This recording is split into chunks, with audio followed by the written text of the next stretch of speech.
ตัวมากแบบไหนล่ะสัตว์จับตัวอย่างจับเป็นหรือว่าจับตายทางให้เลยจับลิงจับลิงโอ้ยมันจะไปยากอย่างจับลิงสินี่อยู่เรื่องโจมีมะพร้าวเพราะมะพร้าวมันสิขึ้นยังมะพร้าวอยู่นั่นเลยอันซักให้ตัวเอามะพร้าวมาจาก4-5เลยแต่กระจอกเป็นหูพอดีมือเลี้ยงยัดลงไปได้เฮ้ยไอ้สัตว์ที่มัน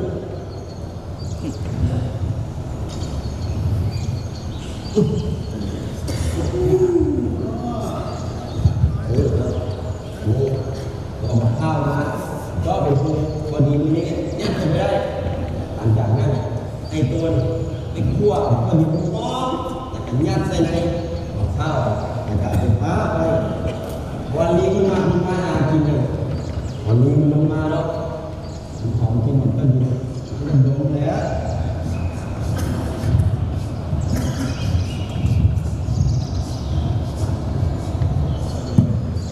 โอ้ยมาเอาเพื่อนอยู่มาไว้ไอ้ผม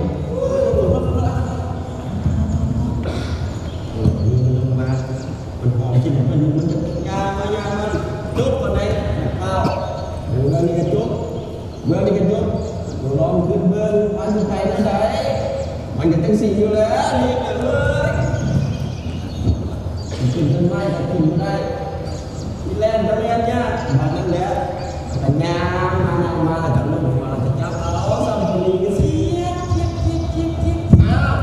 ไอ้คนตัวนี้เดียวเลยเว้ยอ้าวคุณเขาจะมาเลี้ยงที่ดอกเจ้าสลาดนี่คนนี้น่ะสลาดเขาทำเป็นเด็กเนี่ยเขาจะจำได้ที่ไหนโอ้ยจับตายมันไม่ง่ายๆจับเป็นนี่นี่ไอ้สิบอกอยู่บ้านตัวมีกี่เราบ่กี่เรามันสินิดยาข้างบ้านเลยตู้4ตู้3เอาวะโอ้ยเนาะมันบ่แม่นคนขี้เหล้าเนี่ยไอ้ว่าขี้เหล้าเจ้าต้มเหล้ากันนะโอ้ยเจ้าขโมยเลยไอ้ตัวมันเอาขี้เหล้ามาแล้วก็ไปย้ายไปวันนี้มันลงมากินที่เก่าแล้วหลังจากนั้นไอ้ตัวอัดไม่ก้อนขีดก้อนเอาไปย้ายไว้นี่มันลงมามันมองกินขี้เหล้ามันกินขี้เหล้าไอ้เมาตัวว่าจะเป็นอะไรไอ้เมาเป็นเสือมันก็ตามไปนี่ใส่เทหัวจับได้ไม่พอดแล้วมันก็ตีหัวมันตายเองมันไม่จับเอาดีที่สุด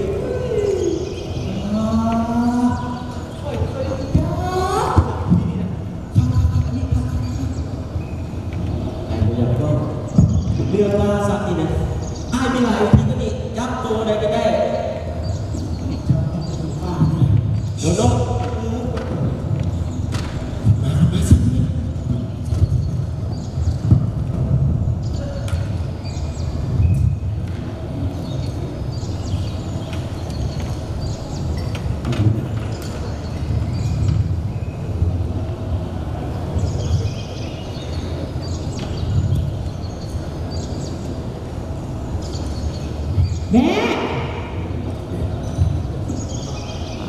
แม่บอกแม่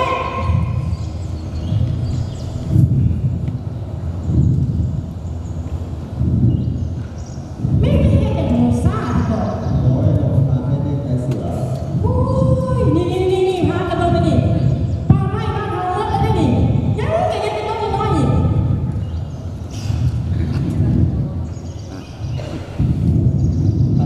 ไอ้เสือแต่ว่าลูกค้าสั่งเขาอาจจะได้ต้นไม้ใหญ่ใหญ่ต้นไม้น้อยๆซึ่งเราไม่อยากได้แม่แหละตู้บ้านเขาเนี่ยนะยังเหลือต้นไม้ยังต้นสุดท้ายแล้วเหลือขนาดนั้นแม่ยังไม่เหลือแต่ตอเต็มไปหมดนี่นะนี่บอกหาเพื่อนพูดนะสิอย่างไอ้เสืออันเชื่อได้เป็นปลาสะบัวเลยเป็นตัวให้ปลาได้ด้วยเหรอโอ้ย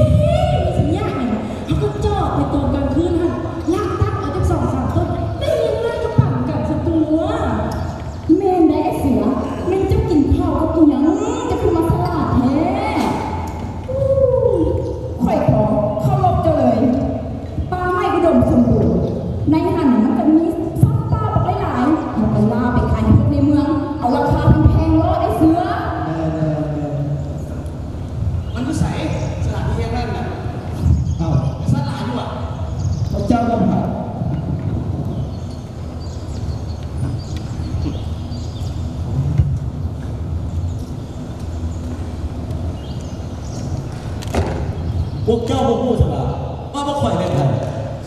พวกข่อยแหละนักล่าเก่งกับมือแถวเนี่ยลาจะเหนือจนพอดได้ลาในสัตว์ใหญ่ในว่าสัตว์น้อยขนาดว่าใครมาสุกกายยังไม่วอดไม่รู้ว่าข่อยพวกข่อยนะมีสาญาณว่า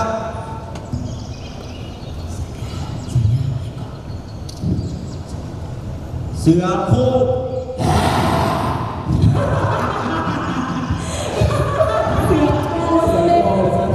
เบิ่ง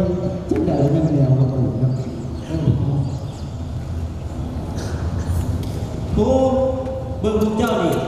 คือสิเมนนักล่าสัญญาณของพวกข่อยเราเสนอ แม่นแล้ว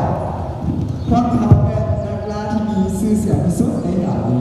ถ้าใครได้ยินชื่อเสียงของเขาหรือลดไป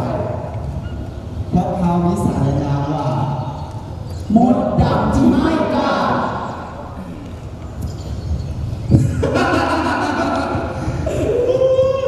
หมดดับที่ให้กาโอ้ยได้กินข้าวอยู่บ่เนาะ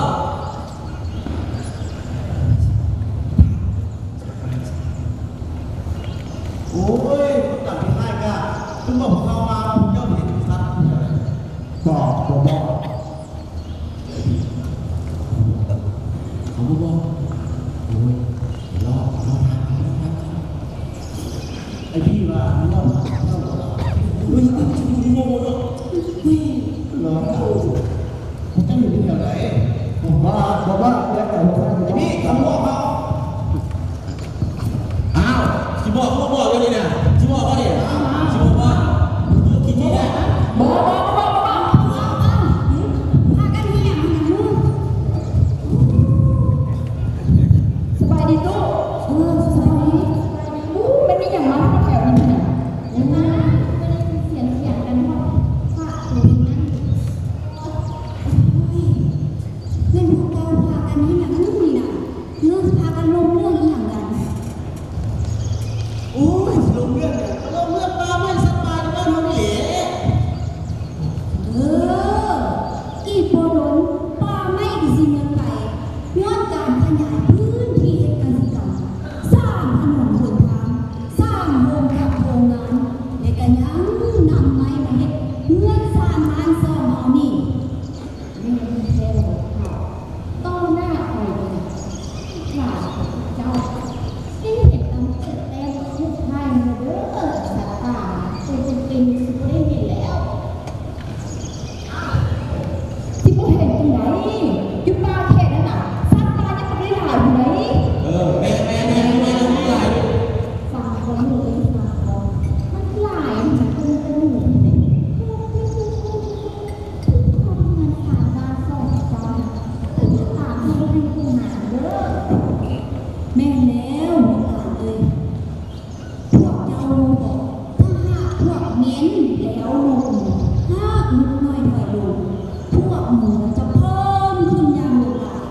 พวกมันนะที่เข้าไปทำลายเครื่องปลูกของฝากและเล่าเข้าของพ่อแม่ประชาชน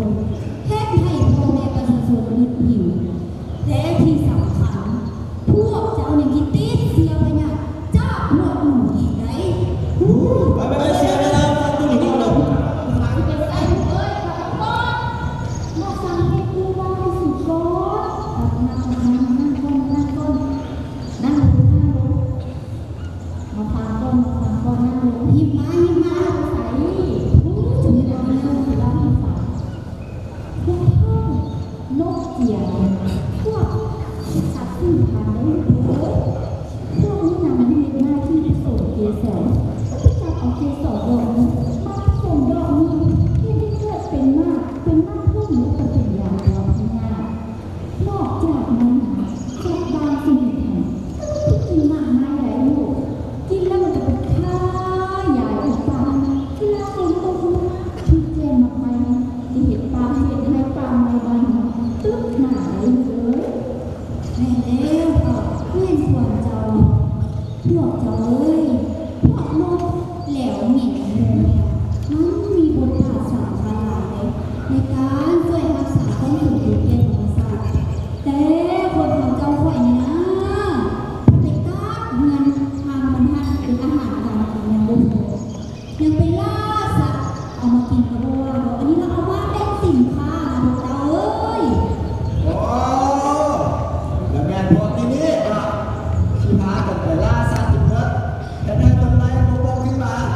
เห็นว่า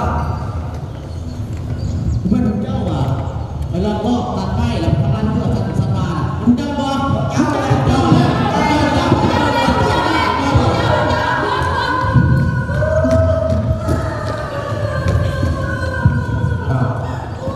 ลูกตัวเอ้ยมันมาอย่างนี้เป็นแม่เลยเหรอลูกเนี่ย ลูกคอยกระหลานเจ้าจัดเด้อไปดูเอาที่นี่ ไอ้เด้อ ต้องไปนอนลูก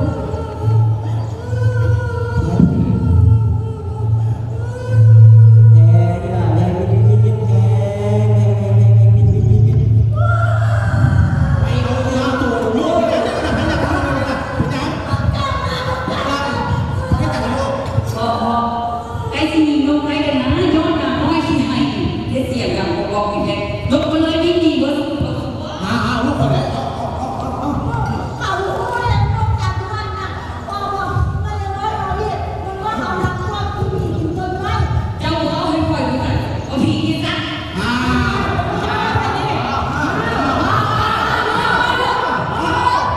โอ้ยน้องเบิ่งจะดูหัวงอกมันดังดีมันนี่นะเบิ่งจะดูมันเถียงกันได้ตลอดพวกเจ้ารุ่นนะ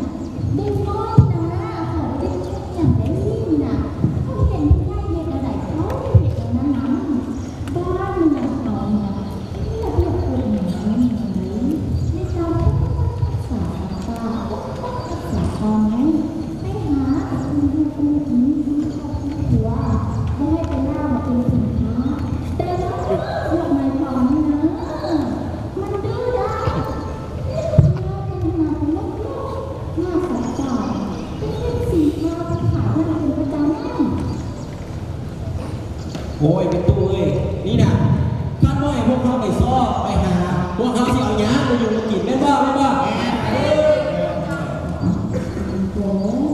เป็นซอเป็นสีหน้าซอเพิ่มหาห้ามเด็ดขาดคุณพ่อไปเล่าสาวในเวลาที่มันเที่ยวกันหรือว่าในเวลาที่มันถือหานั้นคือเลย เป็นตู้เอ้ยพวกเขาอะอยู่เพื่อนอยู่ซานอยู่น่ะสีหูได้แนวใดเวลาใดสัตว์ป่ามันแพร่พันธุ์มันขยายพันธุ์มันผสมพันธุ์กันเป็นตู้ นี่นะคือเราพัฒนาขึ้นมาก็เมืองมาเขตไหนที่มาอยู่เพื่อพ่อเลี้ยงเพื่อการที่สอนจากบ้านนะให้ลูกหลานเยอะทุกคนนะพ่อแม่ของคือเยอะเป็นสิริยิ้วแม่นะแล้วก็ให้พวกหลานนะทำคนตื่นอีกเลยว่าฤดูกาลไหน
อยพูดแบบนี้นะจ้างเพิ่นผลิตแล้วพวกนี้นะพวกญาติเป็นยังไง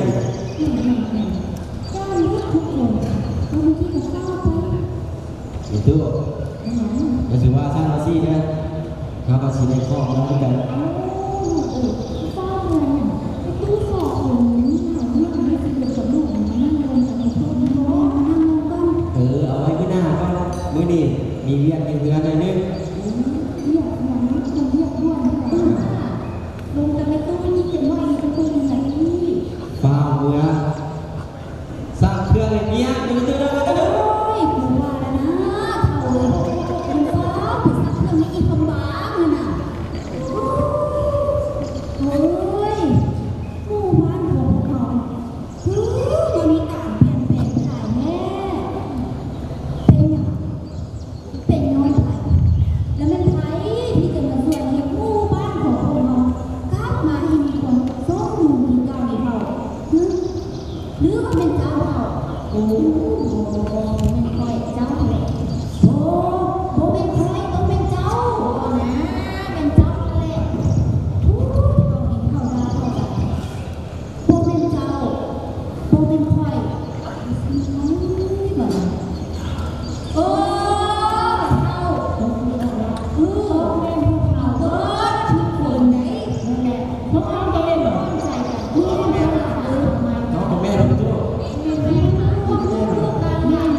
อ้าค่อยก็ไม่หนอ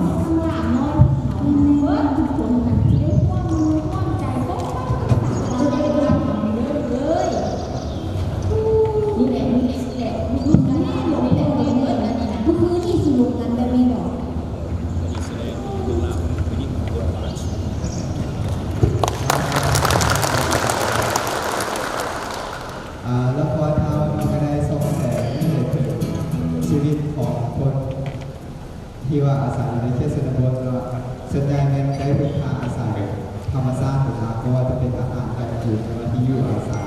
รวมไปถึงเครื่องใช้สอยต่างๆครับถ้าว่าคนเฮาพันไปล่าสัตว์หรือว่าไปตัดไม้หลากกันไปมันก็จะเห็นให้ธรรมชาติเกิดความประสบอยู่เนาะสิ่งเหล่านั้นก็สิส่งผลกระทบให้แก่คนเฮาเช่นเดียวกันเนาะเป็นต้นแม่การคาดแคลนแรงอาหารและการความเสี่ยงต่อกับภัยธรรมชาติต่างๆท่านสร้างหน้าที่ในการปกปักรักษาธรรมชาติหรือว่าสิ่งแวดล้อม